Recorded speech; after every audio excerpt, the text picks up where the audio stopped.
खतौली विधानसभा उपचुनाव में बीजेपी भी पूरी तैयारियों के साथ मैदान में उतरी हुई है और राष्ट्रीय लोकदल भी पूरी तैयारियों के साथ मैदान में है। दोनों के योद्धा पूरी कोशिश कर रहे हैं और पूरे खतौली के जितने भी गांव हैं, हर गांव में ऐसा समीकरण बैठा रहे हैं कि जीत उनकी हो। राष्ट्रीय लोकदल की क्या प्लानिंग है और राष्ट्रीय लोकदल किस तरीके से गांव-गांव, गली-गली और हर मतदाता की चौखट तक पहुंचकर जीत की कहानी लिखने की कोशिश कर रहे हैं, यही हम समझ लेते हैं राष्ट्रीय लोकदल के विधायक चंदन चौहान जी से। चंदन जी, आपसे जानना चाहूँगा, देख रहे हैं राष्ट्रीय लोकदल के 8 विधायक हैं, सबसे हमने बात करी, सबको देखा, कोई गाँव ही नहीं छोड़ना चाहते हैं, हर गाँव, जितने गाँव है हर गाँव तक जाना चाहते हैं। देखिए, राष्ट्रीय लोकदल परिवार जो 24 चरण सिंह वादी हम सब लोग हैं और एक परिवार का गठबंधन माननीय जैन जी ने, अखिलेश जी ने और चंद्रशेखर जी ने लोहियावादी लोग, अम्बेडकरवादी लोग और 24 चरण सिंह वादी लोगों को इकट्ठा करके प्रत्येक गांव नहीं प्रत्येक गली तक हमारे माननीय राष्ट्रीय अध्यक्ष जयंत चौधरी जी और राष्ट्रीय लोकदल समाजवादी पार्टी, आज़ाद समाज पार्टी का प्रत्येक कार्यकर्ता, हर घर तक बूथ लेवल का कार्यकर्ता घर घर जाके मेहनत करने का काम कर रहा है। और आज जिसका परिणाम आप देखने को मिल सकता है कि इतनी चाहे भले ही बड़ी फौज हो, भारतीय जनता पार्टी के पास बड़े बड़े मंत्री हैं, बड़े बड़े संसाधन हैं, पर हमारा कार्यकर्ता भूखे प्यासे रह के अपना चुनाव, अपना मान सम्मान को बचाने के लिए, खतौली के मान सम्मान को बचाने के लिए जो अपमान पिछले 6 साल से इस क्षेत्र की जनता झेल रही है, उसके निजात दिलाने के लिए आज सब एकजुट होकर इस चुनावी रण में कूदे हुए हैं। अच्छा, चुनावी रण में कूदे हुए, लेकिन कितनी चीज़ें आपको लग रहा है कि बदली हुई नजर आ रही हैं? हम जयंत चौधरी को देख रहे हैं कि जयंत चौधरी बैठ नहीं रहे हैं, देर देर तक गाँवों का दौरा चल रहा है, कहीं नुक्कड़ सभा है, कहीं जनसंपर्क चल रहा है, कहीं कस्बों में जा रहे हैं, कहीं गाँव की गलियों में जा रहे हैं। तो मतलब इस तरीके का चुनाव कभी देखा नहीं कि उपचुनाव भी इस तरीके का हो सकता है। देखिए, निश्चित रूप से आप सही कह रहे हैं। जहां जयंत चौधरी जी ने अपना पसीना बहा है, वहां तीनों पार्टी के कार्यकर्ता अपना खून बहाने के लिए हमेशा तैयार रहते हैं, अपने नेता के लिए समर्पित इतने हैं। और जब वो खुद मैदान में है, मान प्रतिष्ठा उनकी दांव पर है, तो हम कोई कसर नहीं झेलेंगे।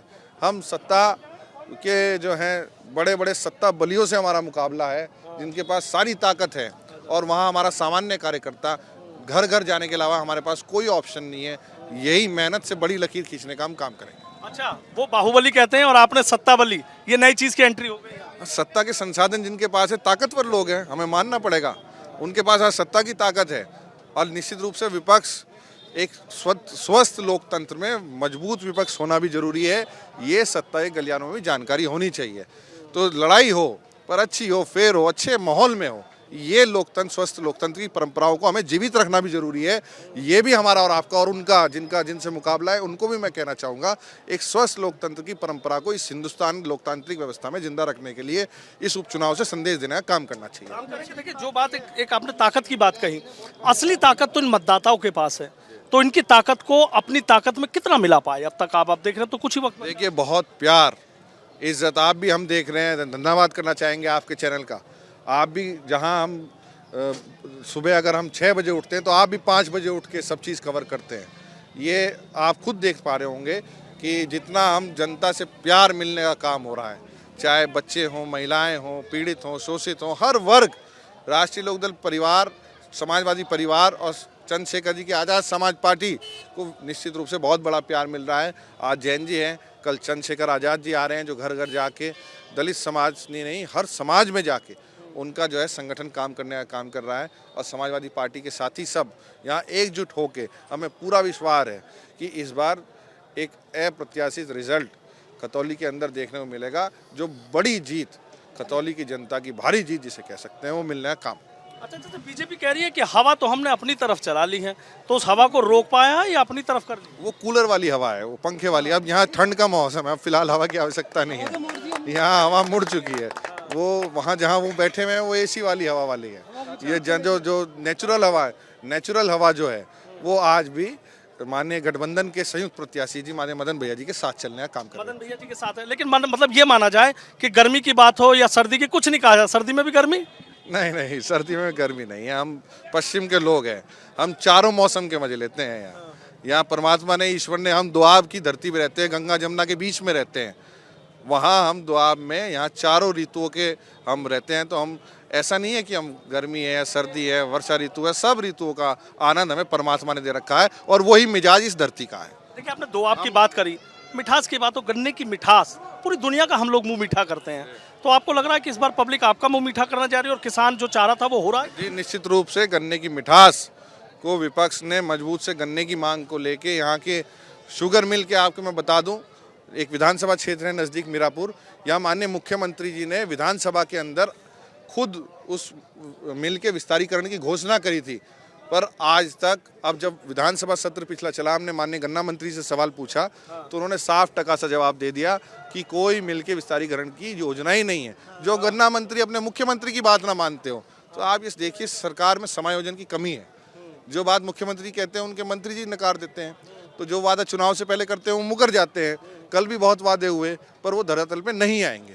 धरातल पे कतौली की जनता जानती है कि उनका मजबूत विधायक चुन के, उनकी जब तक मजबूती से आवाज़ नहीं उठाने के, सरकार को भी इसका बुरा नहीं मानना चाहिए। कोई सरकार गिनने का चुनाव नहीं है, पर मजबूत विपक्ष रहेगा तो सरकार भी अच्छा परफॉर्म करके जनता को ही अल्टीमेटली लाभ होने का काम होगा। अच्छा, आपने कल का जिक्र किया तो मुख्यमंत्री क्या कहे, राजनीति का अपराधीकरण मत होने देना। कमाल का भी जिक्र किया, सब कहा कि अब तो हमने चीज़ें बदल दी हैं, तो विकास का पहिया तो जो हम दौड़ा पाएंगे वो कोई दौड़ा ही नहीं पाएगा। मुख्यमंत्री ने बहुत सारी बात कही, उसमें अच्छा है उन्होंने शुक्रताल का भी जिक्र करा। मैं जिस विधानसभा से आता हूँ वहाँ शुक्रताल है, और ये 2013 से पहले क्या वादा माननीय मुख्यमंत्री जी और माननीय प्रधानमंत्री ने करा था कि शुक्रताल में गंगा की अविरल धारा आएगी। पर दुर्भाग्य ये है कि हमें हर साल हजारों लाखों लोगों को ठगा सा महसूस होता है जब हम सोलानी नदी के पानी में नहाते हैं वहाँ जाके। तो हमें, जो यहाँ के लोग हैं, वो शुक्रताल में गंगा की पवित्र धारा चाहते हैं, वो पुराने जख्मों को कुरेदना नहीं चाहते। वो पुराने, जब गंगा की धारा की आ जाएगी तो बड़े बड़े जो है जख्म भरने का काम होगा। वो अविरल धारा जब यहाँ आ जाएगी तो हमें निश्चित रूप से भरोसा है कि अब इस बार जब नया सत्र भी शुरू होगा, हम फिर माननीय मुख्यमंत्री से मांग करेंगे। उन्हें पुराना वादा किया हुआ, और अच्छा है तो मुजफ्फरनगर होके गए तो वादा भी उनको जल्दी याद आ जाएगा जब वहाँ हम पूछेंगे कि वो उस वादे को भी पूरा करेंगे। पुरानी बातों को छोड़ के नए उत्तर प्रदेश का, नए भारत के निर्माण में हम सब मिलकर सहयोग करेंगे। ऐसी बात नहीं है, पर हम पॉजिटिव और सकारात्मक राजनीति करने वाले लोग हैं। हम नकारात्मक जोड़ और तोड़ने वाली राजनीति नहीं करेंगे, जोड़ने की, विकास की, तरक्की की बात करने का काम करेंगे। अच्छा, एक चीज़ आप देख रहे हैं कि चाहे बीजेपी की बात हो, चाहे जयंत चौधरी की बात हो, तमाम गांवों में जाना पड़ रहा है। तो आपको लग रहा है कि अब एक जगह बैठने से, एक दो रैली या जनसभा करने से बात बनने वाली नहीं? नहीं, राजनीति का बदलाव हो चुका है। अब सोशल मीडिया का ज़माना है।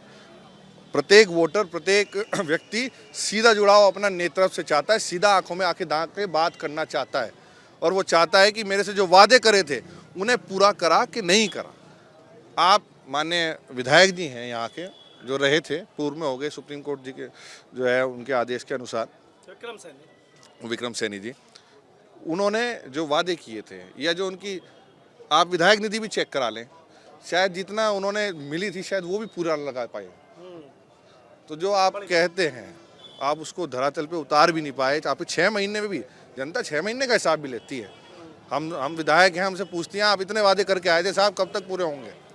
तो ऐसा नहीं है, आप पिछले 6 महीने का रिकॉर्ड देख लें, उसमें भी सेटिस्फाइड नहीं है।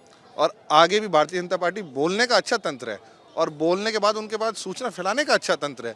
हम लोग कहीं ना कहीं कमज़ोर रह जाते हैं, सूचना में कम है, पर हम मेहनत धरातल पे करने वाले लोग हैं, इसलिए हम गली गली, गांव गांव, हर व्यक्ति, प्रत्येक व्यक्ति तक अपना संदेश देने का काम करेंगे। तो इतने मजबूत हो गए हैं कि नल से बहुत पानी निकलेगा? निश्चित रूप से नल, साइकिल और अब जो है केतली, सब भरमार है, और बहुत वोट इस बार बम्पर वोट मिलेगी, और जो जीत हार हुई थी हमारी, उससे दुगनी से जीत होने का काम होगा इस सीट। आखिरी सवाल मेरा ये है कि जाट, मुस्लिम, गुर्जर समीकरण के, आप गुर्जर बिरादरी से आते हैं, और उसमें इस बार अनुसूचित जाति को जोड़ दिया, चंद्रशेखर रावण को लिया, तो ये जो नया समीकरण बनाया गया है, आपको लग रहा है कि पश्चिम में ये नया समीकरण एक एक्सपेरिमेंट के तौर पे किया जा रहा है, तो ये सफल होगा? और क्या आपको उसके पीछे की सोच? निश्चित रूप से चंद्रशेखर जी के आने से एक कैटलिस्ट की भूमिका आई और गठबंधन मजबूत हुआ है। पर मैं व्यक्तिगत रूप से आपको बताता हूँ, जीतता वो है जिसे सर्व समाज की वोट मिलती है।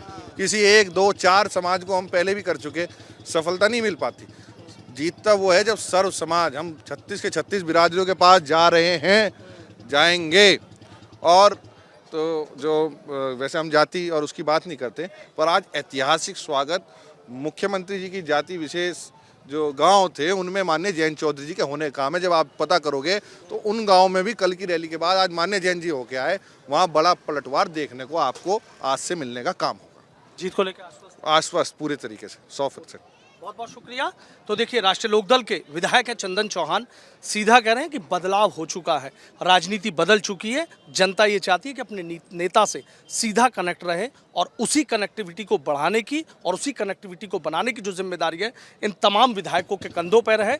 और ये जिम्मेदारी कितनी मजबूती से वो निभा पा रहे हैं, इसका फैसला 5 तारीख को हो जाएगा। वीडियो जर्नलिस्ट सत्येंद्र सिंह के साथ सनुज शर्मा, एबीपी गंगा, खतौली।